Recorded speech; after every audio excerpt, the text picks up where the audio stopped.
Hey chickadees, today is day 5 of our 7 energy crescent card reading.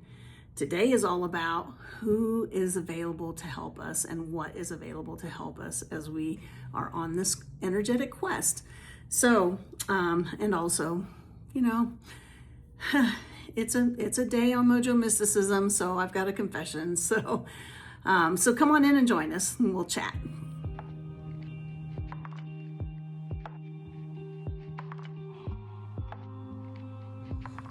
Hey chickadees, welcome in. So once again, confessional time for Molly. So glad you all could join me for my personal confessions. So there's a whole lot going on in the world right now. And I don't know if you felt the wonky energy.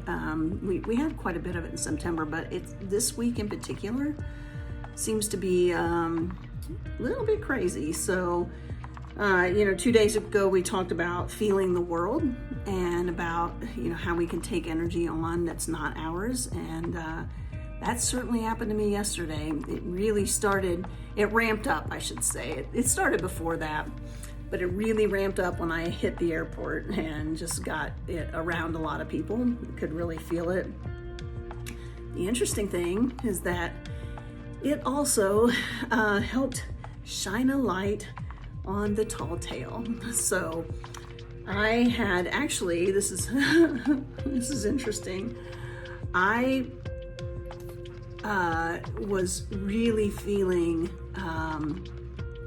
all that energy that wasn't mine. It wasn't necessarily negative, but it was chaotic. And as I was kind of working through that and as it was settling in, it really revealed to me the tall tale. And the tall tale is that I had taken on a limiting belief decades ago. I mean, at least 3 decades ago, probably longer. And the limiting belief was really had exhibited itself in I don't even know how to start it. I really couldn't tell you how it started yet. Maybe I'll remember someday, I don't know. But right now, I don't remember. And honestly, it probably doesn't matter.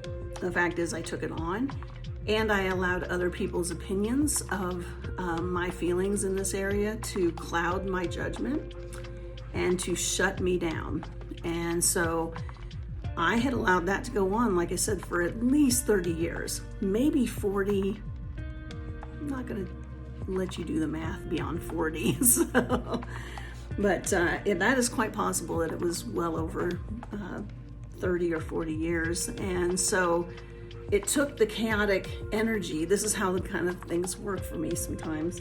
It took the chaotic energy of yesterday, being on the plane, being that close to other people that had chaotic energy that was attached to them, and then being in the airport, being in mass transit, being here in a hotel with a bunch of people, that it just really kind of let it all sink in and helped me understand what the tall tale was. And so last night I spent a lot of time in my head and was able actually to just let it go and get back into my heart and let the energy go, reject the energy that's not mine, release it, get the toxins out of my body, and really just allow that tall tale to now be in my past.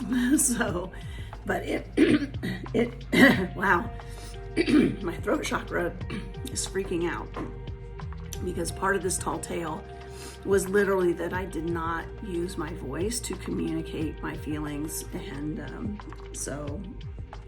and I allowed other people and their opinions to shut it down for so long. This is kind of a pattern with me, I'm finding. So that's what happened for me. Let me know in the comments what happened for you. And if you had any interesting insights on the tall tale or the feeling the world or anything so far this week in this energy reading. So, all right, so we're going to continue this 7 energy crescent reading. This comes from the Oracle, the 7 energies. So I'll put the deck up here for you. And we're on day 5. Day 5 is all about the helpers. So this could be energy, it could be people, it could be synchronicities. It's basically anything that helps you understand how things are falling together for your benefit. And so the card that we have for today is card 30, and that is Shining Through. And there's some really interesting things about this card that I want to talk to you about. So the first is that it's really calling on us to be our authentic selves. So remember, I just confessed that I had shut my voice down about my feelings in a specific area for decades. Please don't do that. It's not good for your throat chakra. It's also not good for the rest of you. So this card is really calling us forth to authentic communication, to standing in our true nature and our true power and our essence, and communicating that to the world.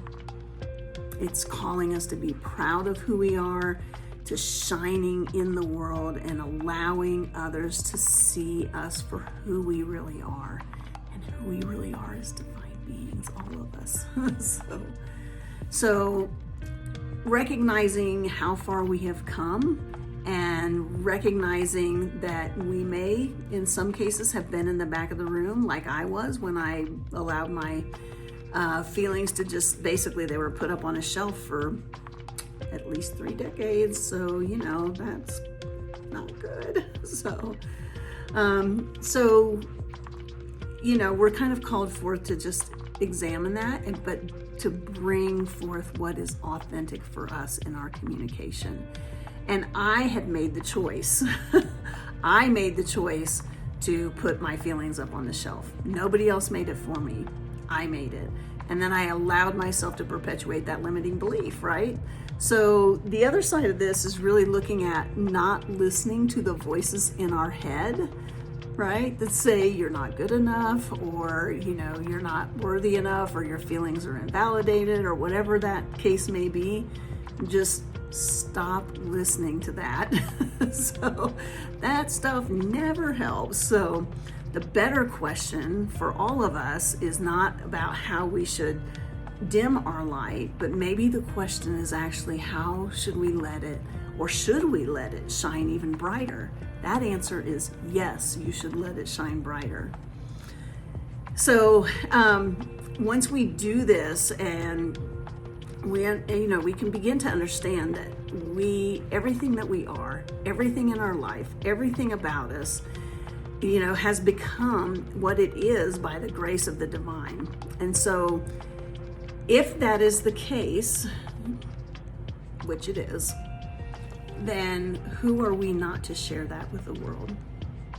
Who is it that we're not touching, that we're not reaching because we've hidden our light away? So today I would invite you to step into radical authenticity.